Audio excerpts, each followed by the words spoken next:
Hey everyone, you're listening to Nerd Boys Comic Book Blog. I'm Marco. I'm Damon. And today we're going to talk about animation, just two grown men talking about kids' cartoons. Whatever, we're about to talk about, this is life right now, okay? Animation is the best. Like, this stuff that's not animated, like, I don't know, the other Bolin girl, but did you watch it? No, I didn't either. No one cares. You know what I did watch? Legend of Korra.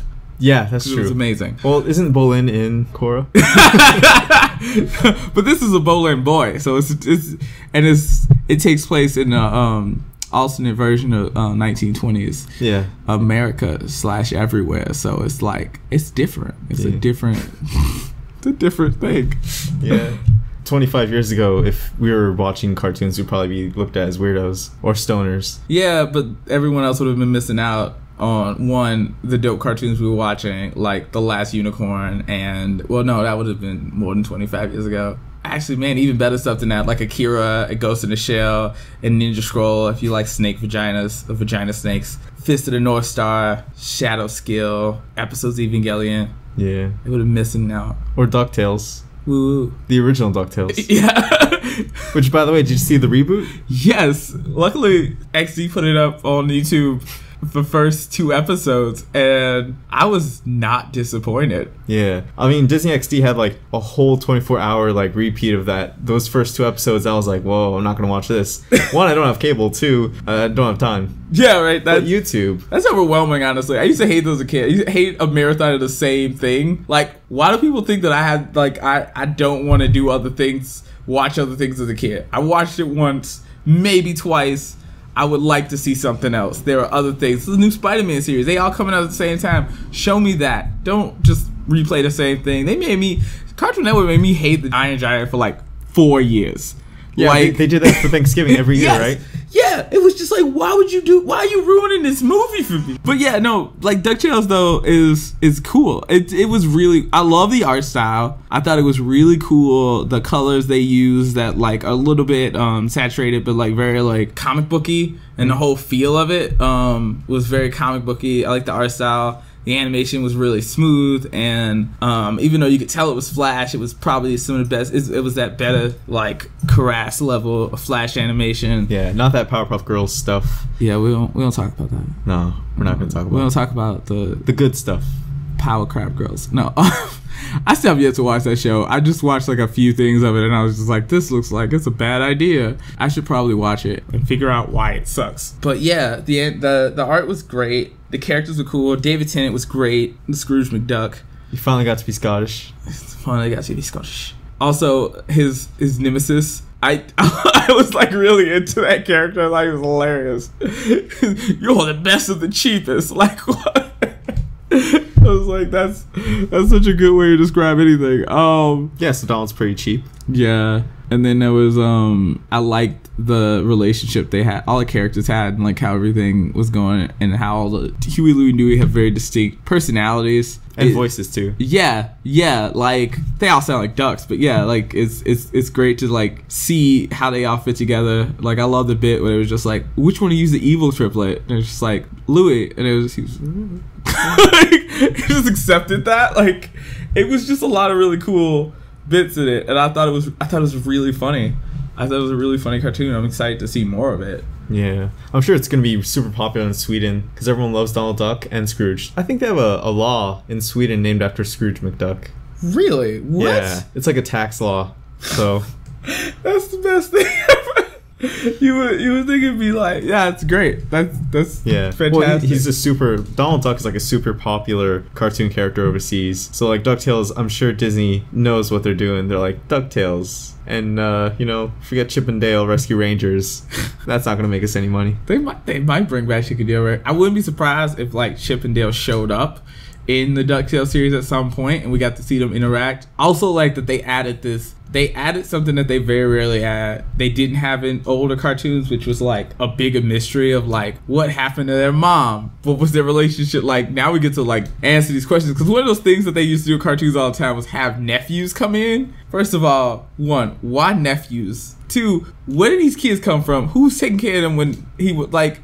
What happened to their mom? What happened to their dad? What is this? Like, it's like, hey Arnold's like, what happened to Arnold's parents? What happened to Huey, Dewey, and Louie's mom and dad? Yeah, or like Scrappy Doo was like, of course, like when you think about dogs, of course there were a bunch of dogs, but still, like, why didn't we ever know about Scrappy Doo's parents? Scrappy Doo's parents. That Scooby had a sister or brother. Well, actually, doesn't Scooby have a family that we've seen before? Like, you know what? Honestly, I didn't find out until later about that. Scrappy was the only one I knew about growing up, and I love Scrappy. Scrappy's funny. Scrappy's one of those characters everyone hates that I love. Everyone's like, fucking hate Scrappy Doo. I like love the Scooby Doo movie, but I hate the fact that James Gunn like turned Scrappy into the villain because I like love Scrappy. I love the idea that this little dog is just like, I'm gonna do whatever. You're just like, no, like you just saw him, but he didn't care. He didn't give a crap. He was Scrappy Doo. It was awesome. So yeah, like what is that though? Like that's the thing that always happens. Like the only person that has a son is Goofy. Yeah. What happened to his mom? Also, Goof Troop. Do you think there'll be a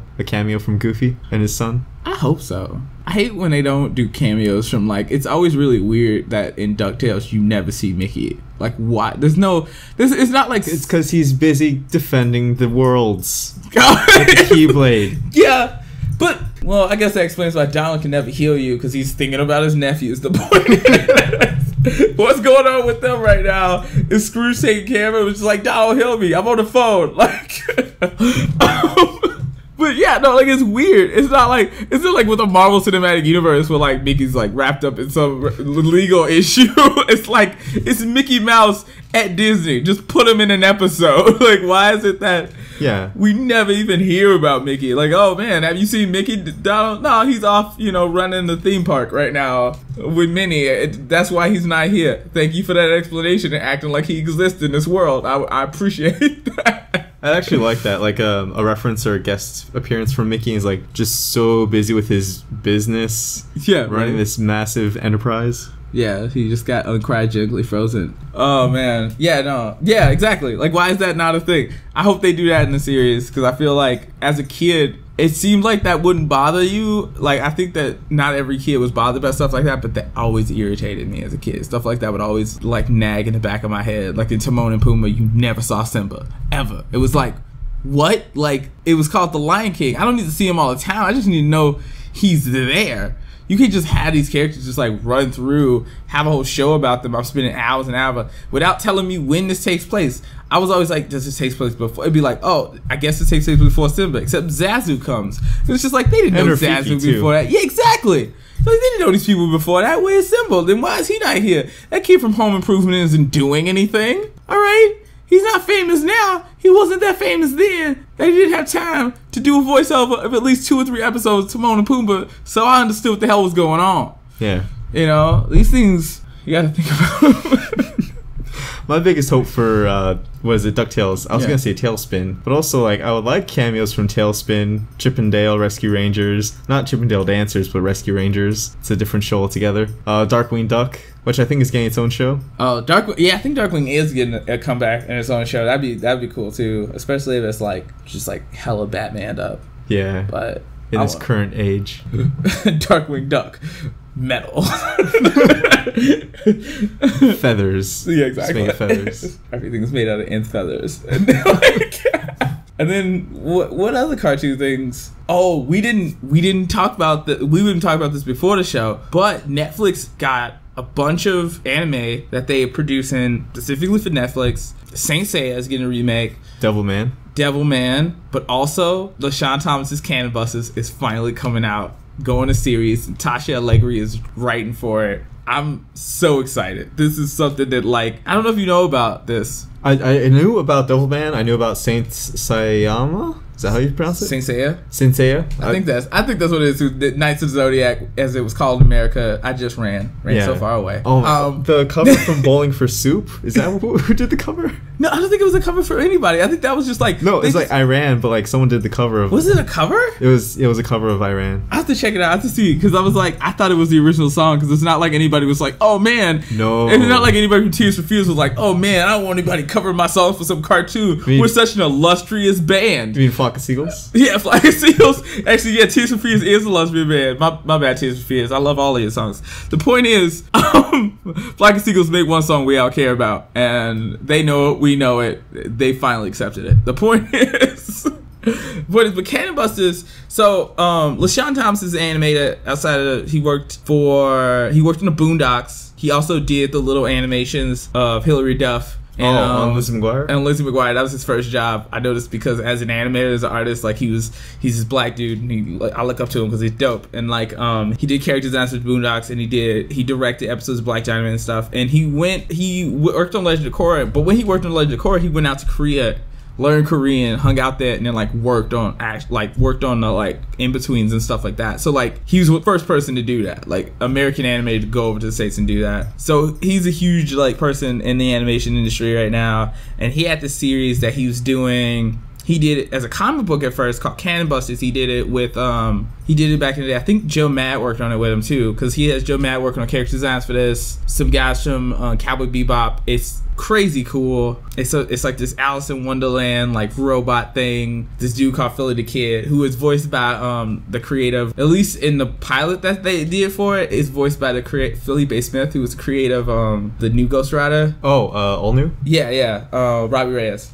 So it's just like cool passion projects that we all got behind, and it was like really exciting for everybody when we heard about it, and now it's coming out. He also did the Children of Ether animation for Crunchyroll that came out. It was like a 15-minute short. I did not see that. Pretty cool. It's a pretty cool thing. You should check it out. So that's happening. I'm very excited about that. Well, I'm excited because I liked Castlevania. It was super dope. Yes, Castlevania. The only problem with that is it was way too short. Yeah. Hopefully Devilman, Saint Seiya, Cannon Buster, hopefully they're all a good season length, like 12, 13 episodes. Yeah. Even though lately they've been like, I guess what they doing with the animation is they release them in shorter bursts, and like the seasons are shorter, but they're coming out more often. Yeah. Because we were talking about Voltron. Voltron was only 7-8 episodes this season.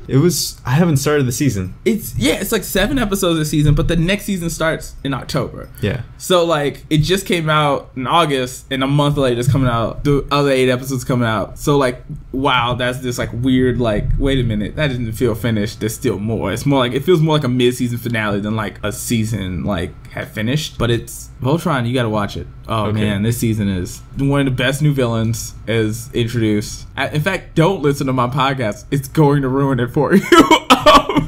Okay, I won't listen to Dawn of Nonsense, but I'll get back to it when I finish the season. Thanks for that shameless plug, Marco. Plug my little words. Yeah, shamelessly plugging Damon's podcast. DawnOfNonsense.com. Yeah. Also check out his art and comics. Yeah. At DamonDrewThis.com. Thank you, sir. Yes.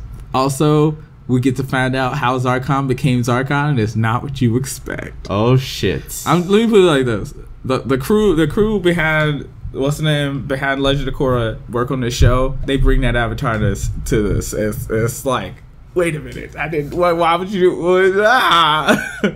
And it's also got some really cool callbacks in it to the original series. Oh, that's nice. And it's pretty fun. It's a fun season, even if it's too short. Yeah. It's good. That's the worst thing about it. So they kind of did that with the first 2 seasons. It was all one season, but they just split it up into 2. Yeah. So I guess they're just doing the same with like technically the second season, but it's season 3. Yeah. It'll just be like a shorter season. And I guess they made less episodes too. Yeah, so it's really cool, honestly. Like the series it's weird because it's less episodes as a whole, I guess. But like, well, in part, like it seems like it because it's like in that season there's 7 episodes. But I guess the first one was like, I think it was like 13 for one and 12 for the other.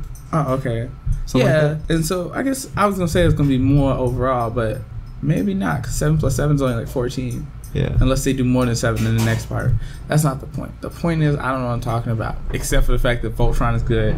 Check that out. Yeah, Voltron is good. I didn't see it yet, but I'll take Damon's word for it, and I'll check that out as soon as I can. Yeah, because I'm right 7 out of 10 times. Oh, since we're talking about Netflix, we could talk about how Disney and Pixar are kind of going to leave Netflix and start their own service. What is that? This is bumming me out, honestly. Especially on the heels of the whole, like, DC service. I don't have a problem with it, but it's just like, I don't have that much money. No one has that much money. You guys, okay, it's fine. You guys start your own services. Just know we sharing accounts. Y'all got to be cool with that.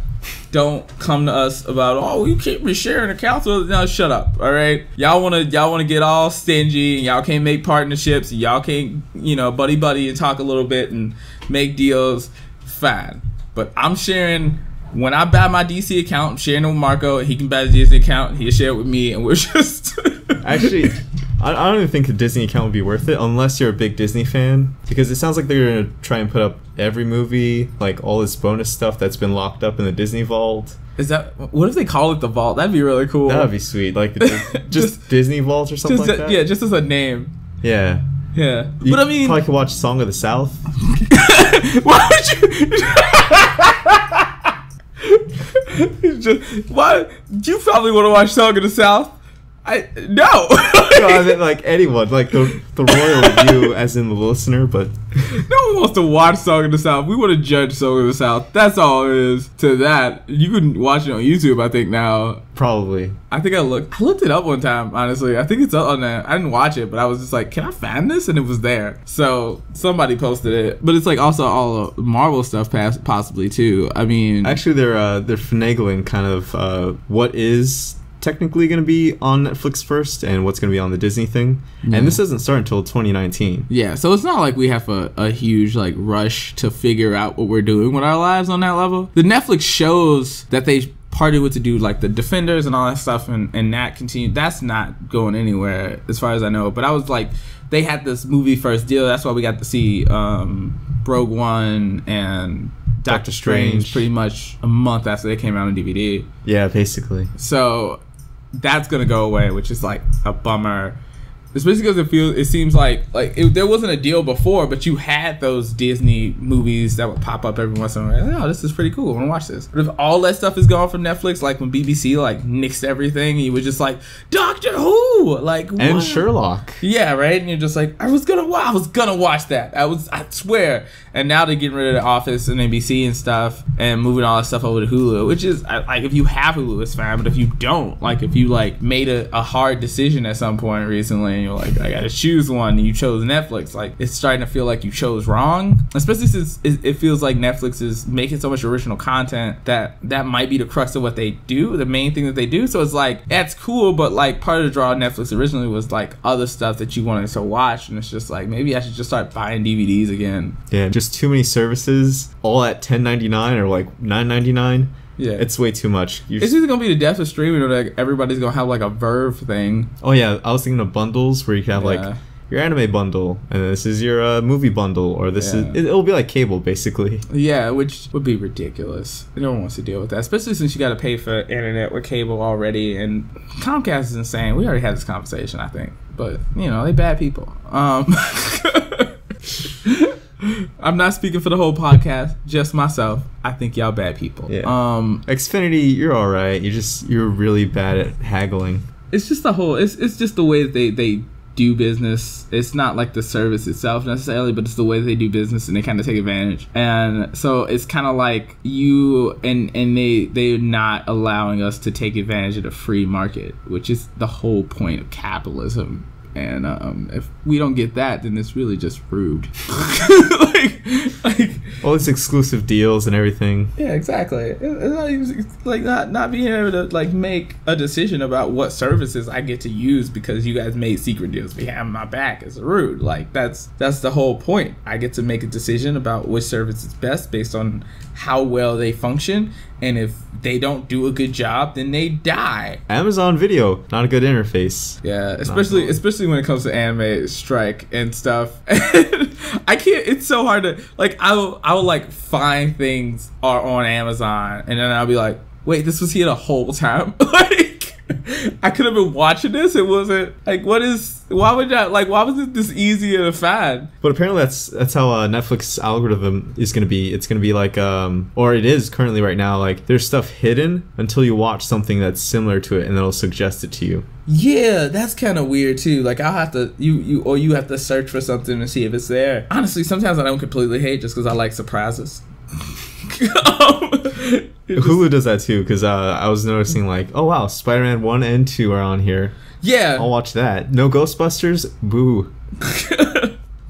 You don't have the original Ghostbusters on here? It's weird when you can't find stuff too. Like I was looking for Batman Mask of the Phantasm because somebody made an argument. Patrick H. Williams on YouTube made an argument that Batman Mask of the Phantasm was the best Batman movie, and I could see that. Or Return of the Joker. Yeah, it's up there. It's definitely one of the best. If there's a top 10, let's just in the top 5. And I remember like how as a kid being like, this movie is crazy.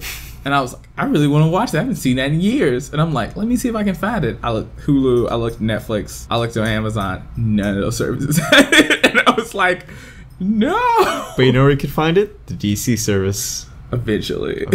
Next year, apparently. Which is, honestly, though, like, I hope Marvel doesn't do a streaming service because... They already have Marvel Unlimited. They do really have, but I'm talking about, like, as far as, like, the video content. Oh, yeah. It's not really worth it. Oh, but DC, they're going to have a cool thing where it's comics and movies and cartoons and TV. Really? Yeah, that's the whole package. I thought that I heard they might do that. I wasn't sure if that was, like, confirmed or not. Oh, man. But I hope they do that. That'd be really cool. That would make it really work, because then I'd just be reading comics all the time. And especially that one where Lois turns black.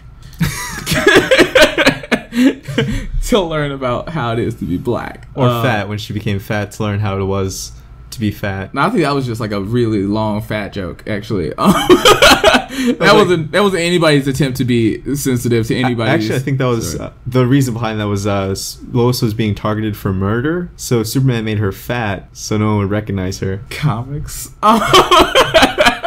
That's great. That's fantastic. No, because like the whole Lois turning black thing was like DC's really failed attempt to be like sensitive in the 70s. Just didn't at all work out. Do you think the Green Lantern Green Arrow crossover was a little bit better? Yeah, definitely. It was when that guy calls out Hal Jordan for not looking out for the people of Earth. Yeah. That's how John Stewart became the Green Lantern. Like he was just like, yo, that's not cool. And then the Green Lantern was like, you right, John Stewart. That's not cool. Hal, step your game up. We're giving him a ring too. He watching out for you. Also, give one to Guy. You're cool. All right, not really. Well, they were going to give it to Guy, but he wasn't close enough. Yeah. Which is, I found out when I realized I know nothing about Green Lanterns. I was at Retcon this last weekend with Matt, who really wanted to see you, by the way. Matt was like, I had drill. I know you could go. And I was just like, I think Marco had a thing. And he was just like, darn it. They had a trivia thing, and the first set of questions were all Green Lantern questions. And I'd never been more ashamed of myself before in my life. I was like, but this is what I do. Like, who am I now? What am I? Just look at this guy. Who am I? Exactly. Is proud to be alive? No. Bad references. Do you want to segue into comics? Well, no. I kind of want to segue into like two last topics. Yeah. What else? One being the King of the Hill revival. Yeah. Why? Because Fox needs shows. I guess. I feel like it's just something about like bringing back a show as classic as King of the Hill when it's still so firmly in our memories, and also very firmly planted in the time it was made. Yeah, King of the Hill was great for that. Like it was, and it also is like, it's weird if they did like a special, I would be down for that. Yeah, but to like try to bring it back completely is just kind of like this really lame, like it's such a transparent attempt to like cash in on like nostalgia in this like really annoying way, and it's gonna go the way of like the Partridge Family Revisited. Kinda, maybe I could see that, but do you remember that? No. There was a show. It was like a reality show kinda thing. Oh, where they try to make another. I remember that. Yeah, one. and Emma Stone was in it. That was like one of the first things she ever did. Yeah, she was. So yeah, like, and it's one of those things. It's like people were nostalgic for stuff, so they're like, let's bring all this stuff back. Except that happened when we were younger. It was like the 80s nostalgia, and we were in the middle of reality show, the age of reality shows. Yeah. So it was a lot of really weird reality shows involving people that we only vaguely understood why they were famous in the first place, and Gary Coleman getting upset at people. And Vanilla Ice coming back from obscurity. Yeah. I mean, well, now it seems like we're in a revival of just cartoons. Yeah. Like, which anything. Is, honestly, though, like with cartoons, it's a little bit more practical. But I like DuckTales, it makes sense on some level to me, because DuckTales was like, it was firmly set in the 90s. Whereas... But also timeless. Yeah. But King of the Hill was like literally like from like 94, 98 or something like that to like 2007 or 10 or something. Something ridiculous like that. Yeah, like it ran for so long, and it was a good show. It's a great show. It's one of those things that's why it's so meme worthy. Like it hasn't stopped it's weird because it's like, I remember when it was on new coming out. I think a lot of people do, and a lot of people you can still watch it in reruns if you somebody who wasn't watching it when it was out or were younger when it was out, and you probably have some reference from it from all the reruns that plays because it was such a good show, and it's a perfect show to come after a show like Family Guy, which is like all this craziness, or The Simpsons was like all this craziness, and Tina Hill, all the jokes are a little more subtle and it's a little bit more like, it feels a little bit safer, but it talks like some amazing human being put up a live 24-hour live stream of King of the Hill episodes, and it's one of those things where you like, what? And you turn it on, and you're just like, oh yeah, this is amazing, and you haven't stopped watching it. I'm watching it, and it's just like, this is the best. There's an episode where Bobby gets in a league with a bunch of like really like hardcore like these like nerds, like level paladin nerds. Like they just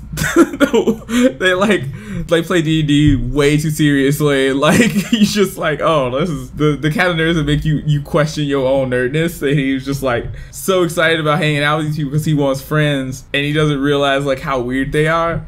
And it's funny as hell because the whole time he's thinking like Hank's just like, oh, he thinks that he's becoming really good at like cards, and Bobby's like really into tarot cards, and he's just like, oh, like it's cards, like he's doing Texas Hold'em and stuff. It's so funny because when he finds them, they're like doing this weird ritual in the woods, and he's like, what, dang nabbit, like that's every episode though. That's like Bobby does something. Hank gets upset. Hank understands. Yeah, but also like it's weird because like they always. But that's the great part of the show. It's like Bobby being his own person, and then Hank talking to him, and then they meet someplace in the middle of like, you understand where Hank is coming from, but you also understand where Bobby's coming from, and you understand where Bobby went wrong, but you also understand it's okay to be yourself, to be your own person. It's like that one I shared that somebody did a screen cap meme of Bobby talking to his mom when she was like doing the foot thing, and he was just like, don't feel bad, like, yeah, I'm not the best looking person, but I'm fat and I got a girlfriend. I'm about to go out there and spray it with water. Like, that's so profound. Like, it was like, yes, this kid is, Bobby had to figure it out, is basically my point. He found out he was the fat kid, but he was also funny. Yeah, he appreciated himself for who he was, and like that's cool. But it's just like, it's weird to bring that back, especially when I feel like King of the Hill kind of said what it needed to say. Yeah, and it's like, what happens next? Do you build off the fact that like we now know what Boomhauer's job is? Like, yeah, like where do we go next? Yeah, like, there's really no place to go. And then like Luann's not in the show anymore, and just Brittany Murphy died, and that's, no one wants to like watch the show, and it's just like, oh, she's not here. It's this weird reminder that she's not there. You know, that's weird. But yes, I feel like they had enough time to say what it needs to say. There really aren't too many stories it could tell. I mean, you could talk about, like, use it to talk about the political climate now, but I feel like King of the Hill isn't the kind of show where you have these really ham-fisted, like, built around politics. One of the biggest political episodes I've ever seen of the show was when Hank met President Bush and found out he had a limp handshake. Devastated. Like, I think it'd be terrible if they just bring back King of the Hill to be like a political thing. Exactly. And that's like what South Park is, kind of. Yeah, but like, you already have that. But yeah, like that's literally always been what South Park is.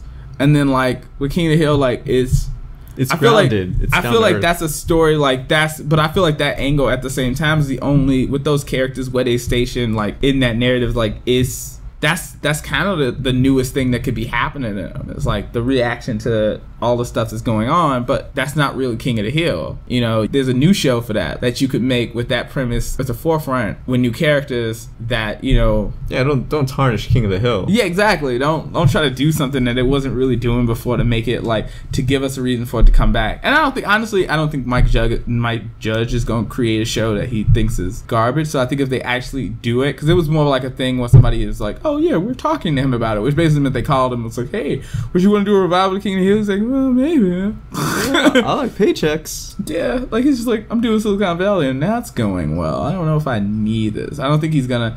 I think if he doesn't have any reason to go back to it, it's not happening. Yeah, I mean, how many more seasons could Silicon Valley go for though? 3 more? Unless they switch it up, honestly, unless they switch up the dynamic of the show, which I think they might be, because this season didn't end with them back at square one like the first 3 seasons did, which is like, you know, the first time it was fine. Like, it was fine the first 3 seasons, it was perfect, but like now it's just like this this would get tired if it's like, oh, now they're back at square one again. No one wants to see that again. No one wants to see them back at square one again. But like, then it can go for like 1 or 2 more.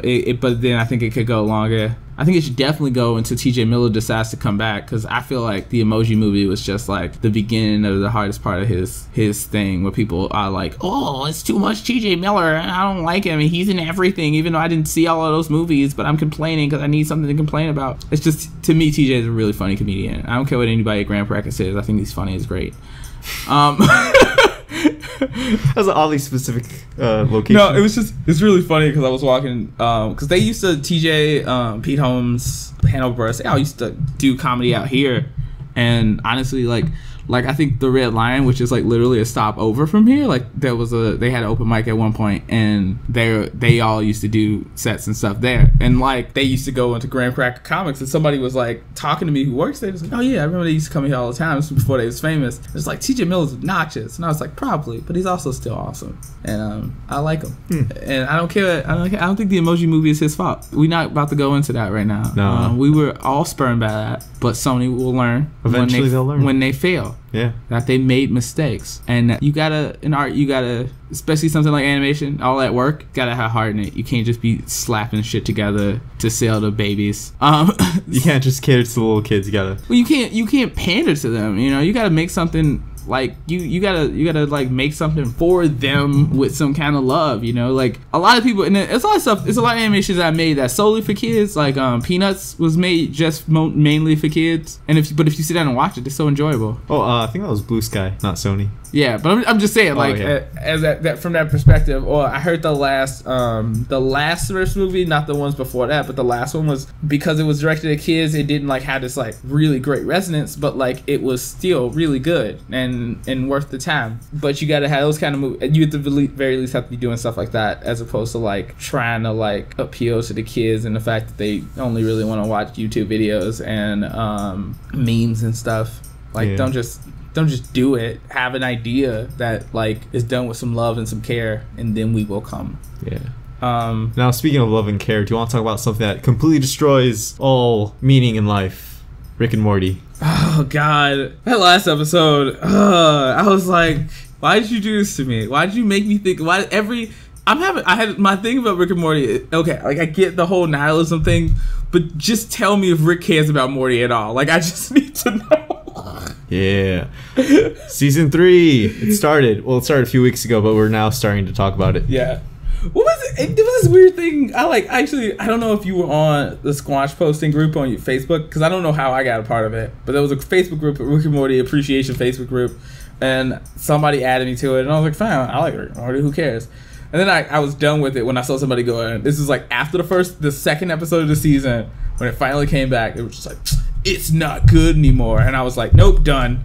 This is it's one episode, and it's a pretty good episode. So, like, yeah, I mean, we're already now like 4 episodes in. I like all 4 so far. Yeah. Maybe Pickle Rick not as much, because it's just meme bait, really. But at the same time, I love his interaction with the jackal. And that whole, like, because it was really just a ploy. The whole concept of him, just one, it was just a ploy for him to get out of this therapy session, and 2, when Sigourney Weaver's character comes in at the end and just tears Rick down without tearing him down. Susan Sarandon. Oh, Susan Sarandon. I always get them confused. She tears him down without really tearing him down, because she doesn't tear him down, but she points out like his problem, which was great, because honestly a lot of times the show feels like it's like, hey you guys, Rick is right about everything, life is meaningless, and it's just like, leave me alone. Like I'm still in the middle of it. I need to find some hope, you guys. Like I need a Superman in my life. Don't just tear it away from me.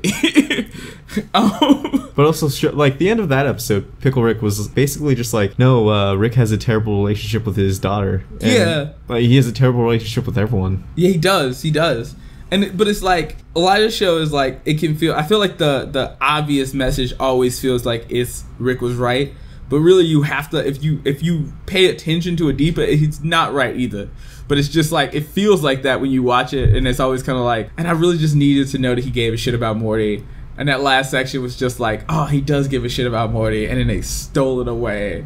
And he's just like, oh, you don't even want that laughed at my jokes back there, not even my own grandson. It was like, what? And at the end was like, who the fuck is Noob Noob? Right. I knew I knew like the joke at some point he was gonna become a joke because he was just in the bathroom like cleaning up everybody's like it cleaned up Rick's shit like literally. I love the bit with the like he's just like, oh man, like did you rip off Saw? He's like, no, I'm not. I'm a jackass. I'm not a hack, Morty. He's just like, it's like that movie Saw. He's like, fuck. let me just turn this thing off. Like you are a hack, Rick. Like what would you?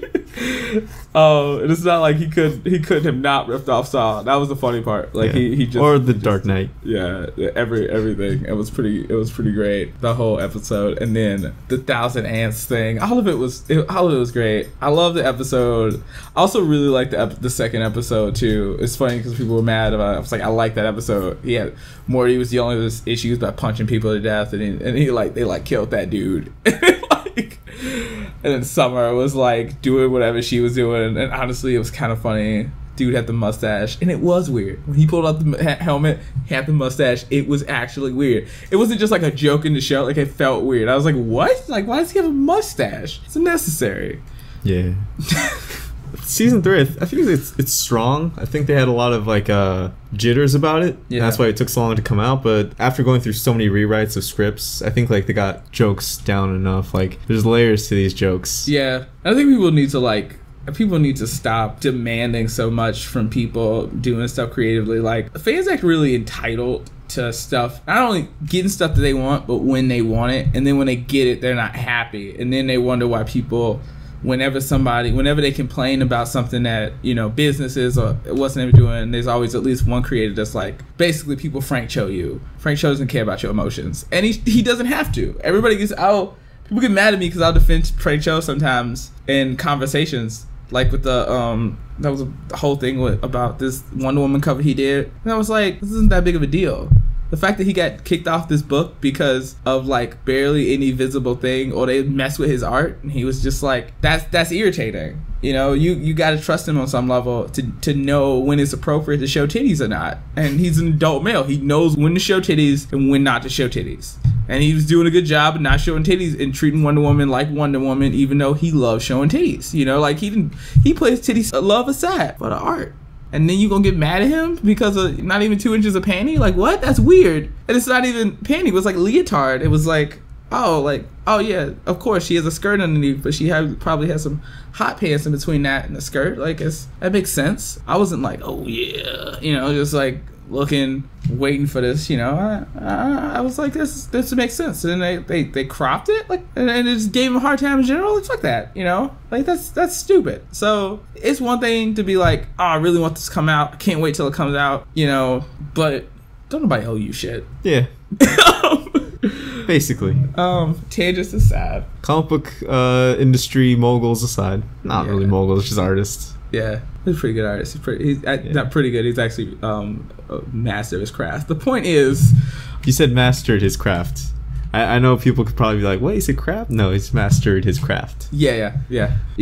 So, what other animation things are going on? You know what? I think it's gonna be it for this animation podcast. Yeah, we've gone for almost like 45 minutes. It's been a good 45 minutes. It's been a hot second. A hot set. But if you guys did enjoy 40 minutes of us talking about, you know, cartoons and animated stuff, you can always subscribe to our channel for more. We usually talk about comics. We usually talk about movies, TV shows, and hit that bell notification so you know when Marco updates and gives you more goodness the second it happens. Yeah, make sure to check us out and check out Damon on DamonJulius.com and DonNonsense.com because I like his podcast. Him and Matt do some good stuff. I think so. Matt Damon. Yeah, together we are Matt Damon. Yeah. No relation. Except me and Matt Damon had the same birthday. I'm really proud of that.